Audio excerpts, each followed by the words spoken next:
today, my wonderful and successful international students. I am very happy to see you. And today we have a very interesting topic. I have had for so many years students that have excelled at getting the best grades. I have had students that, thanks to those grades, have gotten very good scholarships, and many of the opportunities they have had as international students is because of their grades. So, of course, grades are important, very, very important. However, there are many other elements related to being successful and thriving as an international student that nobody's usually telling us about.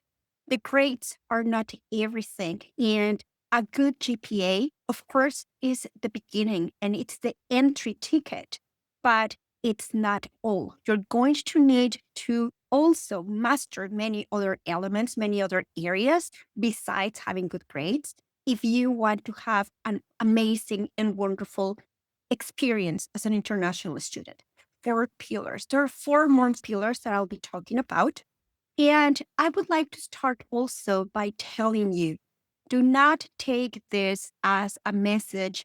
Do not do your homework. Do not do your studying. Do not focus on your books because that's not the purpose of this video. Okay. And as a teacher, I have to say this. I am not saying do not focus on your studies. Your studies are very, very important.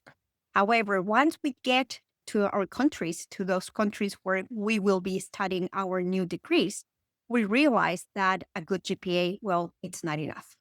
So, again, as I told you, I'm going to tell you about some of my own experiences. I was always a straight A student all the time. And of course, when you're a straight A student, you think that, oh, okay, everything is done. I already got my scholarship. I'm already going. I was accepted by this university. And the hardest, the most difficult part is going to be the school. Well, it is going to be challenging, of course, but the four top pillars that we'll be talking about are going to help you understand how to thrive in your experience as an international student. Okay, so very good. So let's talk about those four pillars. The first one is the network. Number two, the communication code. Number three, we're going to talk about cultural integration. And number four, life admin mastery. Okay, and I'm going to focus maybe more in the network communication code because we're going to have another video in the future in which we'll talk about cultural integration and also another video in which we will talk about life admin mastery. Okay, but the first one, the network pillar. This goes beyond just having a lot of connections on LinkedIn or a lot of friends on Instagram or a lot of followers on TikTok. It's about building genuine connections. And why is this going to help you?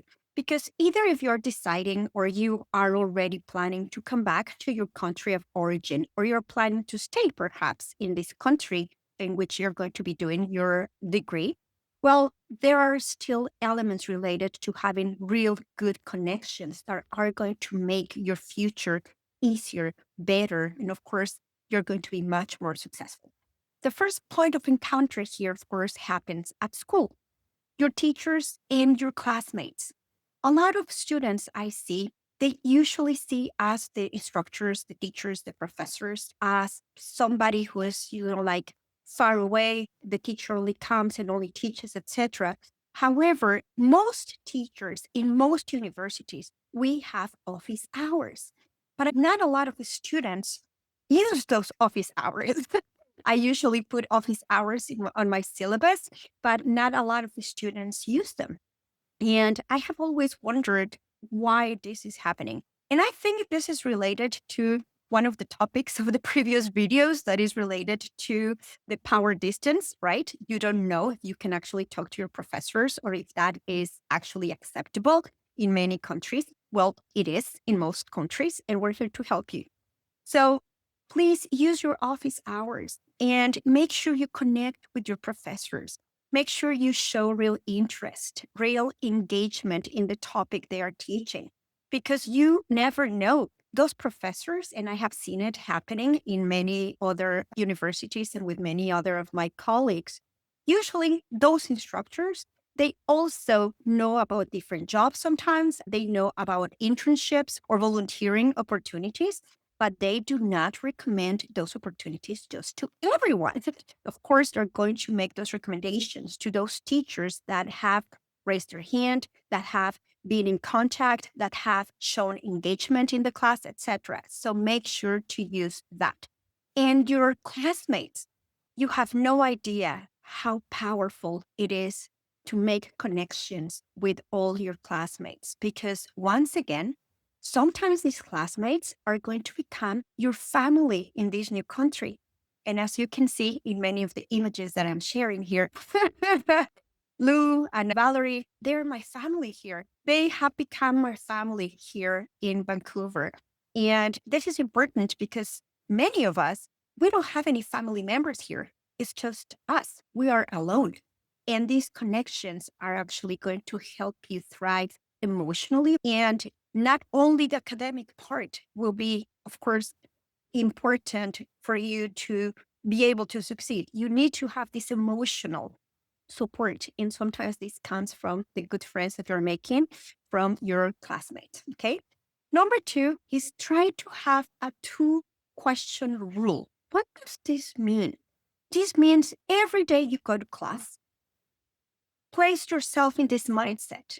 I am going to raise my hand to either ask a question or answer a question in class at least twice per day. Why is this important? Because that is going to help you be not noticeable. It's going to help you show that you're visible, that you're engaged in the class, and people are going to start learning your name. They're going to start knowing who you are, trying to be memorable. It's going to help you also in the future. Once you meet those connections, once you graduate, of course, as I said, either when you come back to your country or when you stay and start working, start finding jobs and looking for jobs, right? Very good. Another recommendation related to the networking pillar has to do with joining a club or joining a group. And this has to do with not only school and not only at home, try to get out. I see so many of my students, of course, feeling insecure because either school, house, school, home, and that's it. Or the ones who are working, maybe working a few hours and then straight back home. This can be really difficult, and it is important for you to build a network. And you can build this network by joining the International Student Club, the Chess Club, the Debate Society. We also have Toastmasters in most of the countries, and we have clubs in which they can help you feel more confident when talking, when speaking, when making presentations, etc. So these are good ideas for you to extend your network. And remember, it's not just about having a lot of connections on LinkedIn. It's about building genuine connections, real connections of people who really know your name and really know who you are. Now, the second pillar is actually connected to this one because the communication code goes beyond language fluency. I see so many of my students scared or insecure because they don't think their pronunciation, their intonation is good enough, etc. Well, the first thing I always tell them, well, it's not going to get better if you're quiet all the time or if you don't interact with other people. So the first recommendation that I make for you to develop this pillar is to meet with people who do not speak your own native language. Meet people from other countries and meet locals. Try to meet local. So you have the opportunity to practice. In this case, of course, we're speaking English, but if you're going to France, of course, you're going to practice your French. If you're going to China, you're practicing your Chinese. If you're going to Russia, you're practicing your Russian. What is very important is that you make those connections. I remember when I told you in one of my previous videos that I used to meet with a group of ladies and we used to go for walks to Stanley Park here in Vancouver. Well, most of them were Canadian. And of course, I had the opportunity not only to speak English, because it's not only about practicing your English, but also learning the communication code, because the communication in English in Canada is very different from the communication in English in the US. The code is different. The way people talk to each other is very different. And the only way you're going to learn this is by getting out there. Okay. one suggestion that I'll also give to all my students is try to go, for example, to Meetup. Meetup is a very good app. Okay. And Meetup, it helps you meet with groups of people that regularly meet, either in person or virtual meetings on Zoom, maybe. And it's a very good way to connect with people when you arrive to a place where you do not know a lot of people. Okay. Now, practice also an elevator pitch answer. And this is going to help you. Why? Because a lot of people are going to ask you, oh, you're an international student, so where are you studying? And most students just have the short answer, right? Like, oh, I'm doing my business management diploma. Quiet. Well, I believe these students are losing an amazing opportunity. They're amazing. Either they're wasting an amazing opportunity. They're actually not using this opportunity to connect. So having an elevator pitch prepared, 30 seconds, so you're ready when people ask you, so are you an international student? Where are you studying? Go beyond, right? This is your great chance. This is your big chance to present yourself, to introduce yourself, to make your presentation engaging, to make yourself memorable. So, hi, yeah, my name is Ada. I'm doing here my MBA. And well, I am back in Mexico. I had a lot of experience in administration and operations. I actually have a master's in education. But I wanted to formalize my education in business because I have been doing business for a long time. And I found this university to be one of the best universities here in Vancouver. So I am very happy to be here in Canada. You see, when you go beyond just a short answer, you're given the great opportunity to maybe continue with this conversation, right? You actually meet a lot of interesting people this way. And it's just a matter of being ready, right? And another recommendation I give you for the communication code pillar is learn and feel comfortable with a small talk. Now, I'm going to mention a little bit of the cultural differences. A lot of my students come from countries in which small talk, what is that?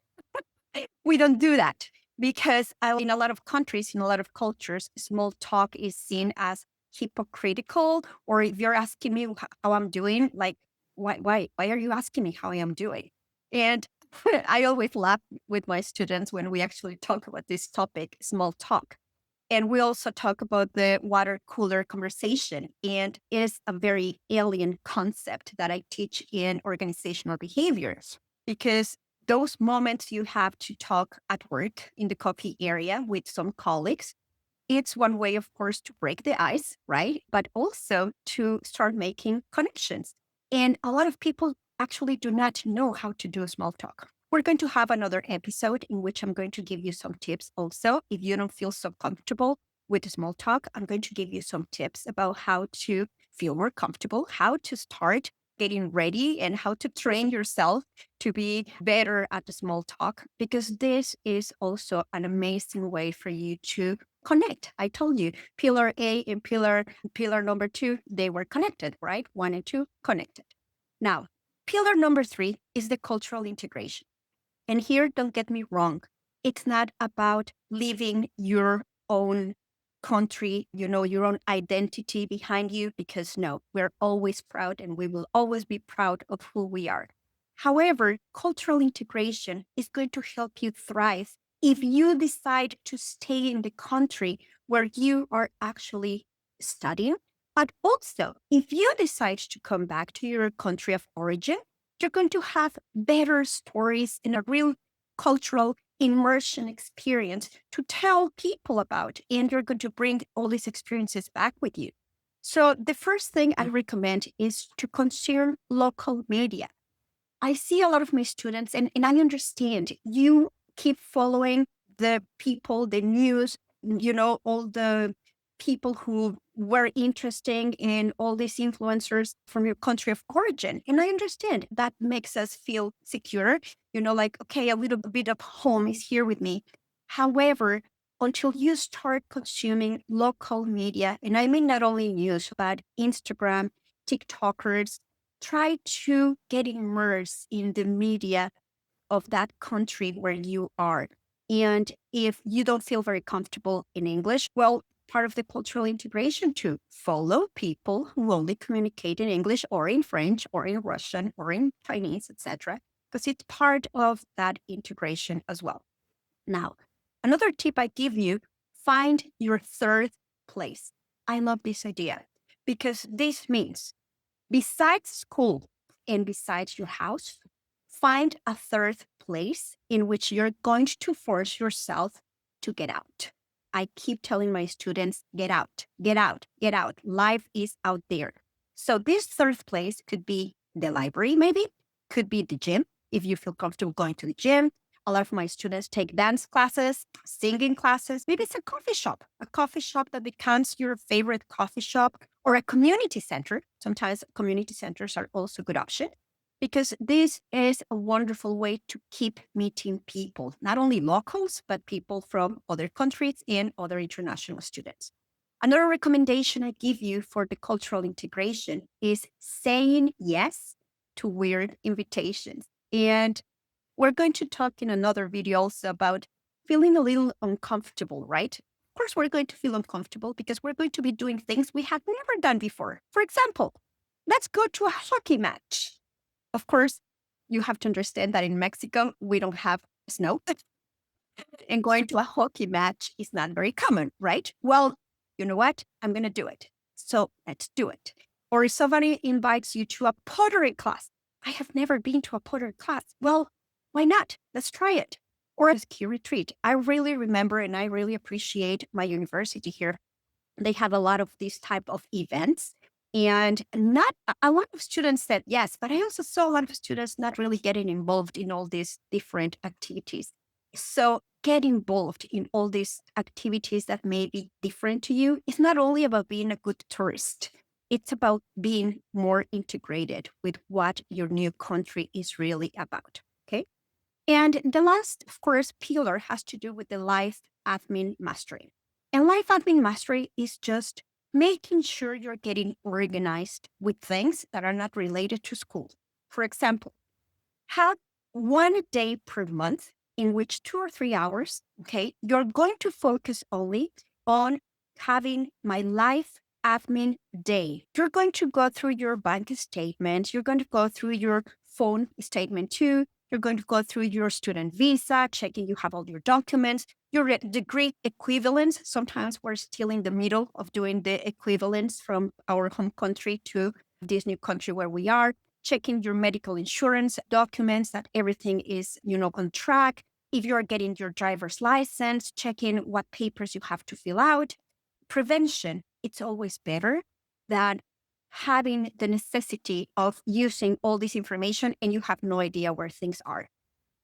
One recommendation, build a go-to file. My go-to file is huge because I divided, of course, in go-to file with things for school, things for the doctor, things for immigration purposes, things from back home, degrees, etc., etc., etc. You can have there your rental contract, your passport, of course, your student visa. Make sure you have scans of your passport and student visa because you're going to be using that a lot.